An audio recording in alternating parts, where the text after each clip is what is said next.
Ndugu zangu, ninaomba niwaambie ukweli kwamba utekaji si utamaduni wetu wa Kitanzania, na ni jambo ambalo halitakiwi kabisa kuwa entertained na mtu yoyote. Nitoe mifano. Kwa mfano, mimi natokea jimbo la Kawe. Kuna huyu bwana anaitwa Bwana Ali Kibao. Watu wakaja pale Tegeta, wakashushwa kwenye gari, watu wanaona, abiria wote wanaona, alafu akashushwa. Kesho yake kapatikana amekufa. Nataka nimuulize mtu yoyote, kama baba yako akishushwa mbele yako wewe mwenyewe, alafu kesho yake akapatikana amekufa, utajisikiaje?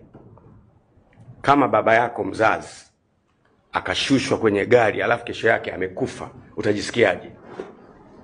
Lakini sio huyo tu. Nataka kusaiti matukio ambayo pamoja na hao wengine 83, nataka kusaiti matukio ambayo yanagusa sana. Tumeona juzi kule mtu anaitwa Mdude ambaye na yeye